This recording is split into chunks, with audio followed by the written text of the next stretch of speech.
we are again in Sugar Ray Nosti's record room for another episode of How's That, the podcast. How's that? And Whit, you can introduce our special guest today, mate. You're go ahead. Very, very special guest. I was thinking about the first time I met you, and I think you're probably early 20s, something like that, playing for the Rabbies. And I'm about 8 years older than you, so I might have been in the early 30s, something like that.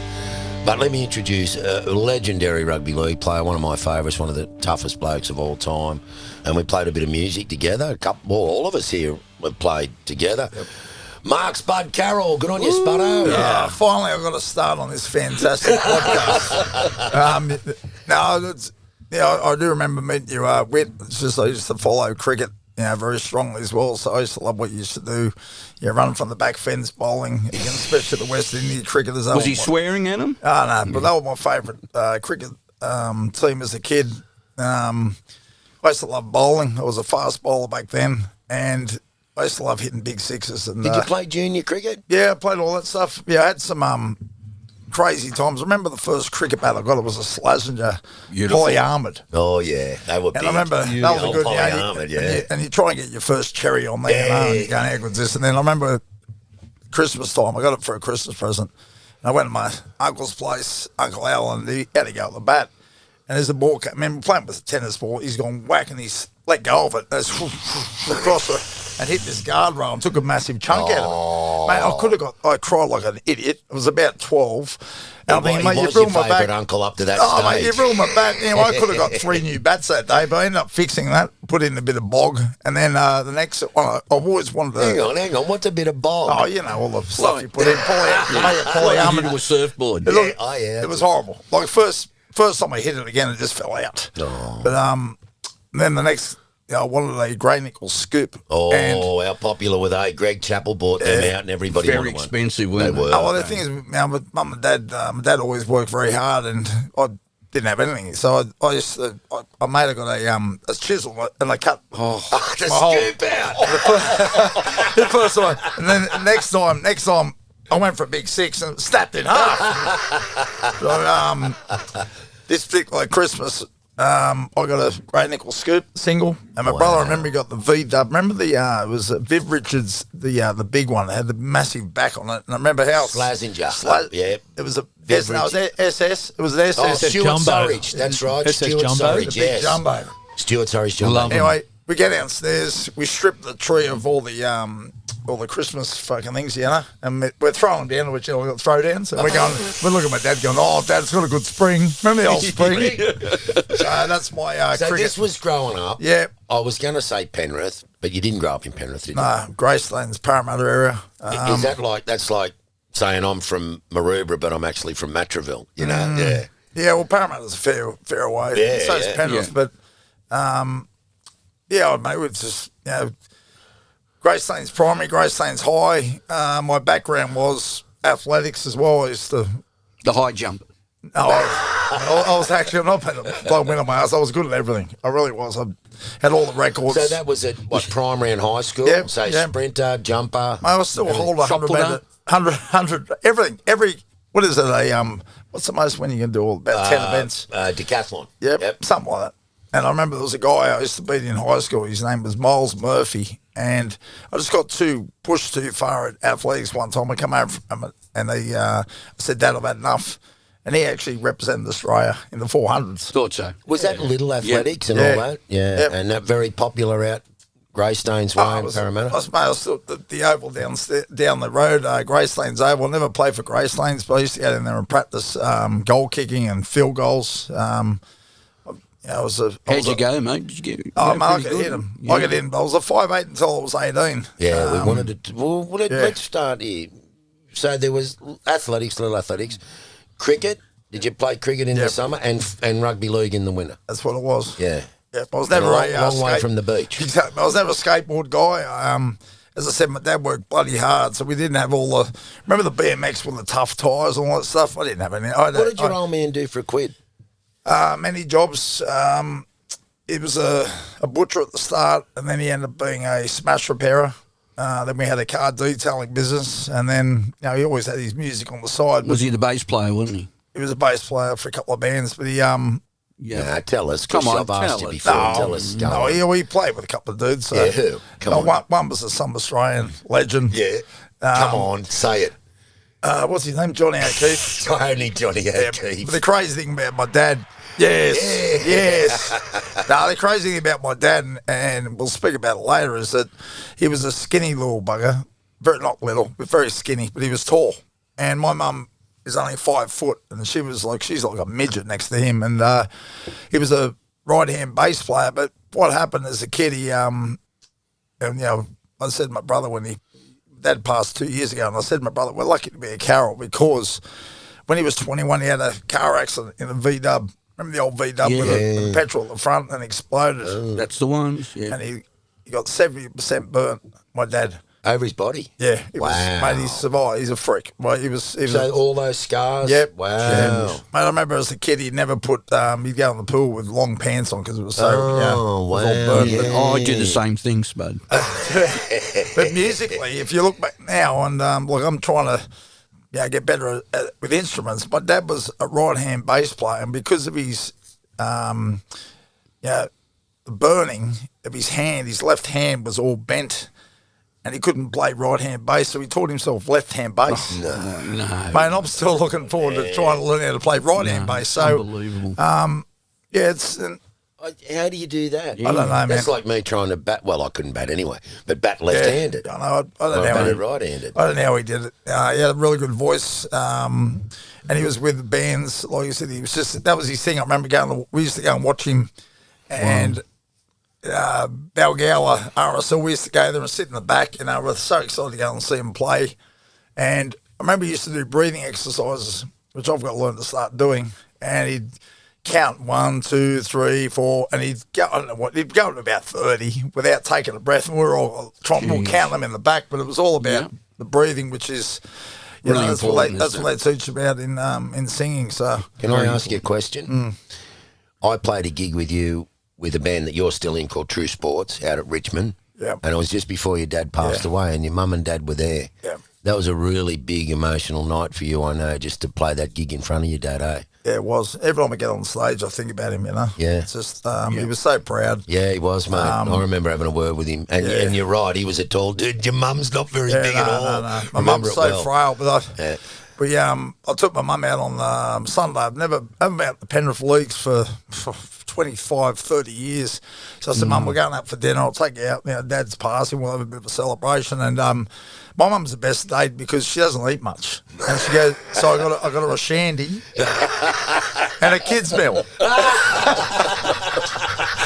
Spudd. Seriously, mate, she's the best. But mate, but Dad, I do miss him heaps. But I don't know about your background with parents, but we were so much alike. We used to butt head a lot, man. Not when we were kids. I think as a kid, someone asked me that late, what do you like as your dad and you and your mum and dad? And I said, well, for me, it was all about trying to make celebration to them to say they're proud of me. Yeah. Wanted to win. I wanted all this stuff, But then when you get older, mate, butt heads, it was like two bulls just ramming into each other. And I look back now, thank God I had opportunity to say my goodbyes. A lot of people don't say goodbyes to their loved ones, man. That's So, right. but he's, thank God out of music. I've been fortunate enough to play with you three blokes, but I absolutely love music. Background, I used to play a bit of piano. Stedford's, I can only remember one song. I still remember it note for note, but thank God my dad gave me a half-decent ear for music. I'd love to see your hands They on work. the ivories now. They still work. I was going to say Wild Thing. They work. No, it's Wild called Thing on the piano. The Entertainer, mate. Come on. I'll just butt in quickly for a second because Spud and myself, we've got a little duo. Yeah, called always plugging. Yeah. called the Hit Ups. Yes. Right, and we did our first gig last Saturday at Long Jetty at one of your mates' cafe, Dave Millwood, who used to be involved with Manly, and for a first hit up, it was good. I took the Did a first bit of hit up. research on the old Millwood. Hey. Yeah, I did. The thing is, when you're up against, I regard you as a freak as well, Ray, but I just think Dawsey, in our band, he's like the glue. Yeah. It's amazing. This bloke, he could blow. He could make two chopsticks sound good. He's got no idea. Listen to Mate, me, he doesn't, no, Dawes. he does. He's got no idea. No, I know he's the most humble guy, but for anyone out there listening to us, musicians are unique, and he certainly is. Like, mate, you can play. It blew me away what you can do. So I'm just so happy that now we've got something to do, and I had a blast, like. Well, yeah, music's got to be fun, and it's good fun. I just like watching the people's reaction where they're sitting there looking at Mark Carroll, the footy player, and they're looking, wow, this guy can actually sing well, and he can play the guitar. I just like watching their faces because it's, I'm going to go get a couple more beers. You know? Anyway, we just started, but we've got hopefully another couple of gigs coming up. But the other one too is the True Sports, got a new name, isn't it? The Rock Band or something, rock something. But I've been fortunate enough to play with Steve Balbi. Like, he's a Australian legend. Yeah. I'll never forget. Remember the first time he came in? Remember that place? We're in that. Was it Alexandria? And he comes in, this weedy looking dude. Rehearsal studio. Yeah.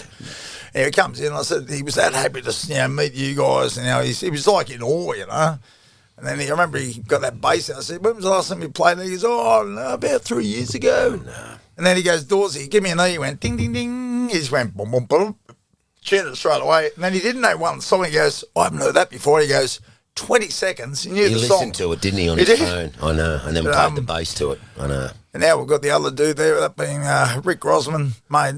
Hoodoo Gurus, yeah. Hoodoo Gurus. The vinyls. It's pretty good. And then we've got another reserve grader here, that being Ray, available anytime. Well, tell the audience, Rick played with, Dawes, Rick played with someone else as well. Because Matt Fenech. That's right. 3-time inductee into the Music Hall of Fame in Australia. That's right. Unbelievable. A great bloke, Rick. Lovely guy.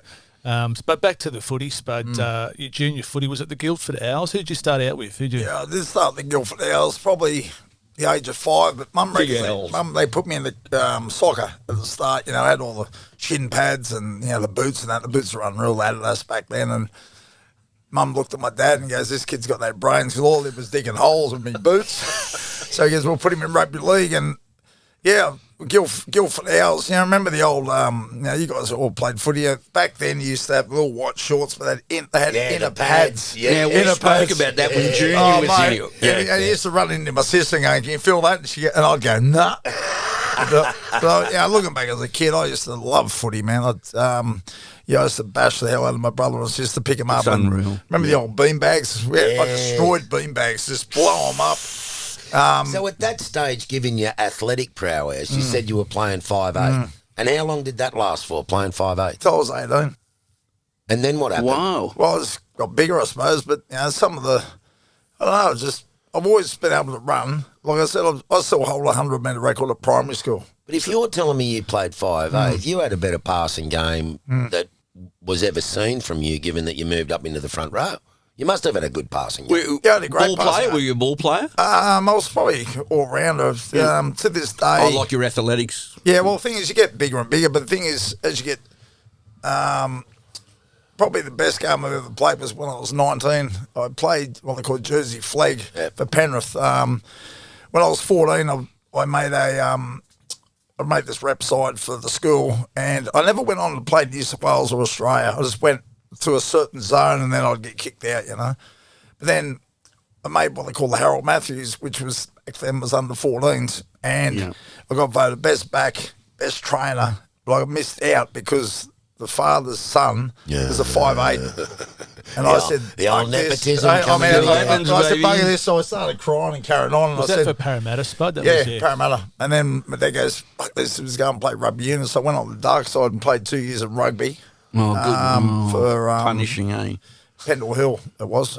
What position were you in the? I started fullback, and then I played centres. But I made all the rep sides because I can tackle. Like these days, these fuckers can't tackle. Yeah, they can't tackle. Like seriously. But and then I went a different path. I went through the Pendle system. Played. Well, that's what happened to Parramatta because of that. Yeah, was your heart set on playing for Parramatta? Never. No. Okay. And I never lost the game my whole career against them. Ever. Wow, that's a great stat. Because of that coach's son. 100%. And then you said, your ball man went, "Bugger it, I'll go out to Penrith." We went and played rugby. Like I said, played rugby union for 2 years, and then I got involved with the St. Pat's at Blacktown. There was a different avenue. It was going to Penrith. So then I was playing 5'8". I was 18 for St. Pat's, and then I made Jersey Flag was under 19s, and I was playing. I was underage. I was 18. I was on the wing, biggest wing. I used to have this massive hair, and look how good I was hair looks. playing underage. I know you dream for this hair, Ray. I know that. We'll get to that in a second. So unfair. In 19, I ended up. I moved into lock, but I still had the kicking game and all this sort of stuff, and we made the grand final. You were physically getting bigger then? Yeah, I probably got to about 92, 96 kilo. Yeah. But I had the long blazing hair, but still this. And even when I played footy, I'd go back to this one game. It was we played the grand finals against St George Illawarra, Leichhardt Oval, and we won 48-6. Best game I've ever played. I was chipping over the top of my own 22, round the corner passes. I was doing kick and play. I was goal kicking, field goals, and I got graded All that rounder. day. I got graded that day from Tim Sheens. Oh. And that's when it all started. So when you were playing in the juniors for St. Pat's, you came up against MG a lot, didn't you? So you played against Mark Geyer at that time? Well, he was 5'8" as well. We had the same haircut. How would MG be a 5'8"? Well, people say that about me too. But can you imagine two big blokes just bashing the shit out of each other? We both had the same haircut. We had the bum part through the middle and long hair, and I was a bashathon. And some blokes just mature a little bit quicker. Sure. It's not only it's in life, sport, music, and just general. Some people are smarter than others, but MG got graded before I did, but it was a good chase to get back up with him. Were there any others that you were playing against at that time that got graded and you ended up running into him at Penrith or other clubs? No, it's crazy. All the good players when I come through as a kid playing for New South Wales or Australian schoolboys never went on with it. But I was fortunate enough to see in 19, as I said, when I've had that best game of my life when I was 19, Jersey Flag, I made an Australian merit side, it was called. We never travelled, but we got together down in Canberra, and I met the great Wayne Bennett.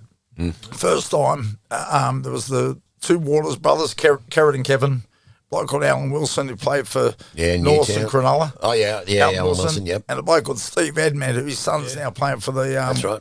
Waratahs, I think it is. Yep. Oh, was he, right? So they all got Tigers. sort of played first grade before I did, but I'll tell you what, it was worth the chase. Yeah. Talking about hair, as rated before, your hair, like we've always admired yours. Can I touch it? And with Des Hasler, he's been in the media this week, and we were talking about. Have you ever felt Desi's hair? No, not yet. Like Actually, only beautiful, last isn't time I got him in a headlock. That's about it. Did you feel his hair then? No, Desi's got the best hair. For someone to be a coach, all the coaches these days are bald. Yeah. Right? I used to be a coach. So, for some reason with Desi, he's got these locks, and some days he goes, look, he's not little things like I'm not going to get my hair cut until we've won 6 games or something. So sometimes he's got a shit side. He's got massive hair, but I've always had. You'll be quicker than that, right? I've always had long hair. We're coming through Penrith. Matt Goulburn was one of my favourite players. Oh, he was a great forward. I used to have long hair. And then went down to South. Les Davison was another idol of mine. And so I grew my hair like him and tried to grow my mo, but I had 4 hairs on my mo and I thought that was cool. He was a tough rooster, Les Davison. The crazy thing about it is that I can go to the Dubbo and people still say, how are you, Les? We look so much alike. Sometimes, he's going to be grey, but... he was a tough rooster, mate, Les Davo. Yeah. Talking about him and South, how did you end up then going from Penrith across to South? And this is where you probably would have... Money, mate. It's always about money. I was on peanuts anyway at Penrith, but I remember... What sort of dollars were you on back then? I remember my first contract was 2,000. I thought I was fucking king. That's fantastic. 2,000. I think it might have gone up to 3.5. But I then got a phone call at home. My dad goes, it's George Pick. And I said, yeah, bullshit, Dad. He goes, yeah, it's on. So he got on the phone call and he said, mate, I remember when you're under 23s, your carver's up. I want you down here at South. So I went down there. It was also another way of sticking up Penrith's ass for not keeping me because... Remember the old years ago in the Rugby League week, and there'd be something like, put this name in your black book. Yep. Anyway, then I had, it was a learning curve, man, because that's what I teach people now. It's about goal setting and where you want to go. And I was fortunate enough at Penrith, there was they've always been ahead of everyone else, and they had the first 2 sports psychologists come in. And we did this like a written test, and they were stupid questions, but you had to answer them, you know. Anyway, I come in the top 2. And there's a bloke called Rudy Talmax, and unfortunately, he was the smartest guy in the world, but he's now passed away. But the other bloke was Roy Simmons, who topped it. Wow. So then we started. He's struggling now, isn't he? Yeah, poor bugger. But then we then sat down and we worked out. Okay, well, you got to know your game. Hit the ball up hard as you can and hurt someone. That's a pretty basic game. You know, don't drop the ball. Yeah. Don't miss tackles. Don't run out. No, don't run outside anyway. But then I'd say, and we used to set this goal of 20 hit-ups, 20 tackles. Anyway, this was when I was then reserve for fucking reserve grade. Not where I wanted to be. I had a coach who didn't like me, bloke Len Stacker. Oh. Parramatta background, Penrith background. Yep. And we got into this little referees, probably a bit fucking bigger in this place, but anyway. And then we got that close. We were that close, and he said, mate, you always want to be this fancy player. And I was, man. I wanted to chip over the top, wanted to kick and pass and carry on like when I was 18, you know. And he goes, mate, you need to... And I just poked him on the chest. I said, I'm going to stick this up your ass. And then I thought, well, okay, now I've got to put my mouth where it is. Not on his ass, but how do you do what I wanted to do when you're on the bench for reserve grade? Yeah. See what happens? It's like in life, at work. Someone does a mistake. Well, in rugby league, if you get injured, you come off. And about 10 minutes ago, one of my good mates had a cork in his leg and he limped off, and they said, you're on. And I put the headgear on back then. I didn't used to wear headgear until I got graded because I used to knock myself out trying to bloody kill people, come out the line. Sure. And the headgear's more, does that help? Probably not. But it just gives you confidence to put your head where you don't want to put your head. Yep. And I remember the next 10 minutes, I went fucking ballistic. And next week... So this was a second grade game. This is second reserve for reserve grade. Back then it was 3 games. Like, so you'd have 123s reserve grade. That's right. First it was great. It was a great day, right? Yep. But reserve for reserve grade, you know, I got number 23 on me back. It was that friggin' heavy. But I went out there, 10 minutes went ballistic, and then the next week I actually started because that bloke was out injured. And then I just put the process of what we've been talking with Rudy, 20 hit-ups, 20 tackles. I did that. But the best thing for me was 3 weeks in a row getting up at the presentation and that Len Stacker, the man of the match, Mark Carroll, 3 times in a row. Oh, yeah. 3 times in a row. I got up there and I tried to break his fucking hand. Oh, mate, I nearly dropped him. And then guess what happened? The next week, John Cartwright went down injured and Ron Willie said, we'll pull Carroll up because he had 3 man of the matches and made... So what, within the space of a month... Are you saying you went from reserve grade to running on in first grade? And never went back to reserve grade. Wow. Were you a bit shocked at that? No. Well, 3 man of the matches. I mean, you put in big in those shows. No, the thing is, you just got to wait for opportunity. But the thing is, like anything, it's like it's in everything in life. If you just say someone pulls out and you fill his spot, well, mate. When I went off, I still remember in my head when I walked past my mate who was limping off for that 10 minutes. In my head, I said, "You're not getting this. I'm not going back there. And you're not going to get it. Never ever played anything but first grade after that moment because that's the mental space you put yourself in. Or never pull out. I'm not going to give this spot to some other fucker. That's what you're saying, isn't it? Really? Well, then I went down to the South. As you said, Dawson. In 1990, I walked in and I was a bit shy, I must say, because you got Mario Fenech, you got Tucker Coleman, Chisholm's there, and then next thing I see Bundy, I've got weak in the legs, it was my idol. And then we proceeded to play that year, and I remember I wrote down some goals. I always wrote goals down and put them on the back of the dunny. That's where you sit there in the motion, and it was the dunny door. 20 hit-ups, 20 tackles, and Kangaroo Tour. It was this one thing. And I said to MG, we used to train together out at Mount Druitt, and we shook hands and we said, let's go on the Kangaroo Tour. That was our goal. Wow. But the way South played that year, we got a wooden spoon sitting in the fridge, sitting on top of the fridge. But I just did the same process every day, 20 hit-ups, 20 tackles, right? And my goal was to be man of the match for South every game. Even though we lost, I wanted to be the best player. And how things happen. Bring back my dad. My dad never played footy, but he knew everything. Well, I thought he did. Yeah. And he'd always give me 2 players to bash and then hang up. Right? Yeah. So this is my dad. I ring her there straight away. So we're playing Sydney Football Stadium against Manly. And he rings up, he goes, 3 things. I say, okay, Dad. He goes, Bob Fulton's in the stand, Kangaroo Tour at the end of the year, impressive. 2 people to bash, Martin Bella, Ian Roberts, and hangs up. So we go to the game. Thanks very much. So we go to the game, and we haven't won many games, right? And I used to work as well. I was a roof plumber. I was for Alcan, putting roof up, working, going down there. And then we're playing this game, and I was smacking the shit out of that Martin Bella. And then I remember watching videos of that. They had this inside play move to Ian Roberts, because Ian Roberts played for South the year before. Yeah. So a lot of times when you play against your old side, you got mates that want to come in there and fucking hit you, Yeah. So they turned the ball back inside, and Robbo come flying through. He was a big bastard. He could play. Yeah. And I hit this bloke, still this day, the best tackle I've ever done, and I dropped him. His legs went crazy, but then all the boys come down and fucking rabbit chopped him, We lost that game, and as I said, I was a roof plumber. So I'm on the roof at 9 o'clock in the morning, shirts off, getting a bit of sun, and a lady comes out, and back then there was no mobiles. And the lady goes, which one's Mark? I said, yeah, me, love. She goes, there's a phone call for you. I went, shit, someone's dead, So I remember going in there, and I grabbed the phone and I went, hello? And he goes, Jeff Carr, Australian Rugby League, just made the Australian side. Oh. I started bawling. Jeez, mate. Right? And then my dad, he's bawling, right? But what it was a one-off test against France, and it was played in Parks. It was a one-off test. And next thing how cold would that have been? I was off. I went there and got outfitted with a suit, and they put me on one of those propeller planes.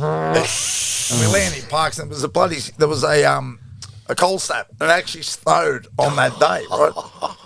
So Mum and Dad come up. I'm playing for Australia. I'm going, how good is this? I was rooming with David Gillespie. I didn't speak. The only time I spoke was when someone asked me a question, which I think has changed these days in the world, which shits me.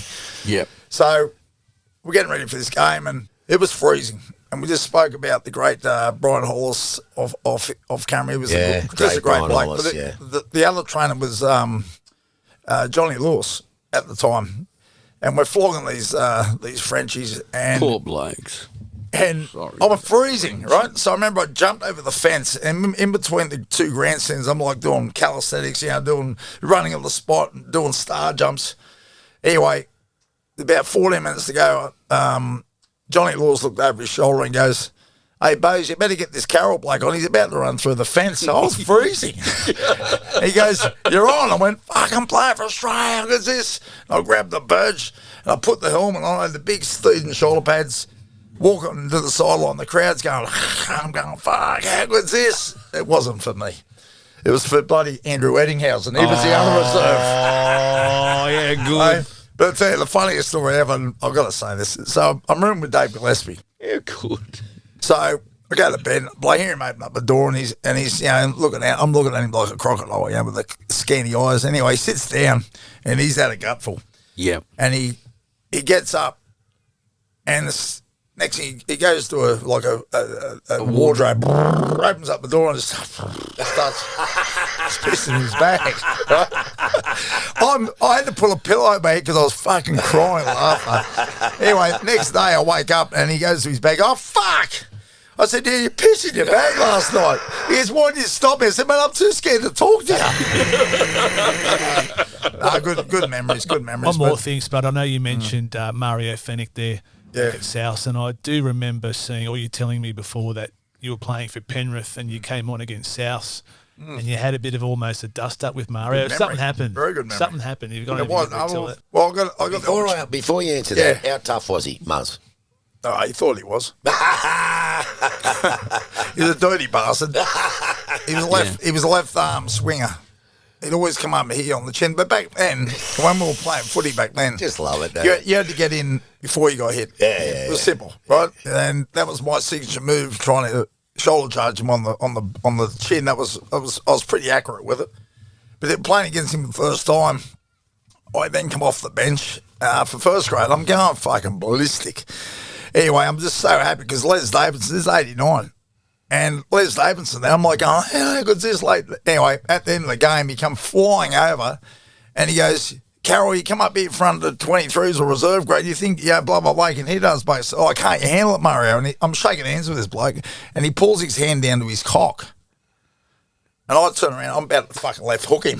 And Bundy jumped. He said, leave him alone, Murray. He's only a kid. And the next year I'm down at South. Oh, yeah. Seriously. Yeah. Get that cock out, eh? Did Mario remember that when you were at the it was in the back of my mind. So whenever time we had a wrestle, I used to fucking slam him. So, but, he was a tough guy. Like, he went to North as well, but... Oh, it was a tough time to play then. Bloody hell, it wasn't. It was really tough. It was a badge of honour not the off. Absolutely. That was a good side, that South side, wasn't it? It had Boyle and all those. We thought it was, yeah. We got a wooden spoon, but... Yeah, but that was still tough. That was tough, Yeah. And talking about playing for Australia, Kangaroo Tours overseas, and I think you would play midweek games the first two you went. It was at MG as well. You guys used to play the midweek games, and we play against all the what they call them, the minnows. I think we had the best time. We bashed the fuck out the pommies on a Wednesday night, and then just drink heaps of piss. And what was that side on the Wednesday night? There was called the Emus.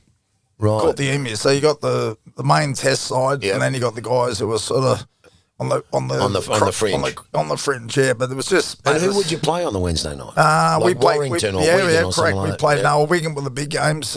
Cumbria. It was I scored a try against Cumbria. MG went through and threw a dummy and put me under the post. But we got a nickname over there from Steve Roach. But it's crazy how you meet people. So we'll go back to the blocker. So in '89, I knew I was going to the South, and last game of the year, we had to we're going to the semis. I'm going to the semi-finals after my fourth game. Anyway, I come off the bench, and it was like Oval. It was the biggest crowd they've had. I think they had 23,000. They were hanging out of the trees. That's how many people there were.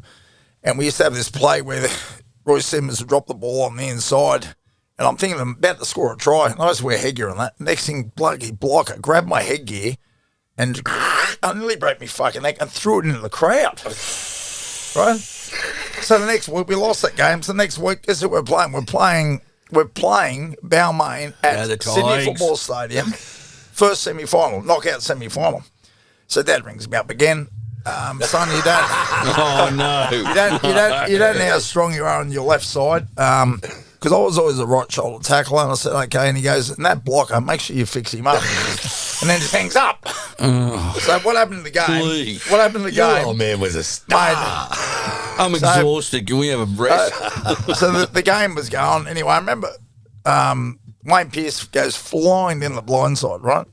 And I went, fuck it. Mate, I hit him so hard with my left shoulder. It was a bloody great tackle. But I'll never forget, he got up and he hit me on the arse. He goes, great tackle, son, right? And I've just gone, Wayne Pearce on that. Now I know him, right? Oh, wow. But the next play, the ball was coming towards me. It was blocker. And he's running straight at me. And he did like a short pass. I didn't give a shit where the ball went. I fucking hit this brick so hard. He dropped on the arse, and then he started chasing after me. Did he? Oh, fucking give it here, Carroll. I'm behind like fucking double bird. Then the next year, press that. And then the next year, I'm Kangaroo Tour with him, and he actually called us myself and MG smash and crash because we were just like knocking each other out. We were going ballistic, but just fantastic memories On those early Kangaroo Tours, was there a lot of piss drunk on those tours? Mate, we're sponsored by Forex. But the other one, for all the blokes who were smoking darts, I think we're sponsored by Rothmans or something. But we had some characters. They were heavy When duty. you think about those times, and I think about my times playing the cricket that I did, and we were sponsored by Benson and Hedges. Yeah. There was always 3 eskies full of piss, and 5 cartons of cigarettes in there, and half the team smoked, and nobody batted an eyelid back in them days, did you? It's incredible, isn't it? Yeah, but the thing about, I was fortunate enough to the coach was Bozo, and I love training, but they used to make it enjoyable. But also you're so proud because they give you that much gear. Yeah.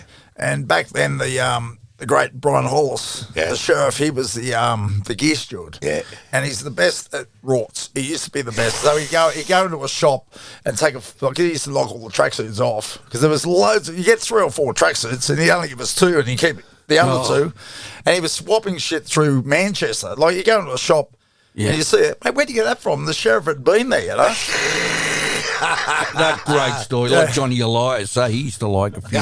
Johnny Elias. I had Johnny and the sheriff also in '95 for the World Cup. We used to, mate, blokes didn't want to go out. We sit downstairs and have a chat. You know, the great Johnny Lewis with the sheriff. Far out, I missed that dude. He was part of my routine when I was at Manly. I'd go and see him on a Saturday. He'd give me a bit of a slap about, as in like a massage with the calves. Yeah. And I still have the same meal most days. Have a little bit of bowl of rice and a couple of tins of tuna, and then I was ready for the game. So The guy that Spud's talking about became the masseuse for the New South Wales cricket team. So he was doing Manly in the winter and coming and doing us in the summer. And I got to say, we had another nickname for him. His nickname across the board was the Sheriff because he was actually the Sheriff of Manly Court. He was, yeah. But we used to call him Strong Man because his fucking hands, when you asked him for Good a massage, mate. strong guy, Yeah. but just a star. And I got to tell you, when he passed away, I know you guys would have been shattered, but equally, everybody that knew him from the Cricket New South Wales setup was shattered because he was just one of the best blokes in the dressing room. He just knew, not loud, he knew when David talk or it's enough time, leave Spudd alone. But he was just Good emotional intelligence. a champion bloke, mate. Yeah, absolute The thing is, I probably superstar. learned more about the sheriff back, mate, the best 4 years of my life going to Manly. Well, hang on, let's stop there.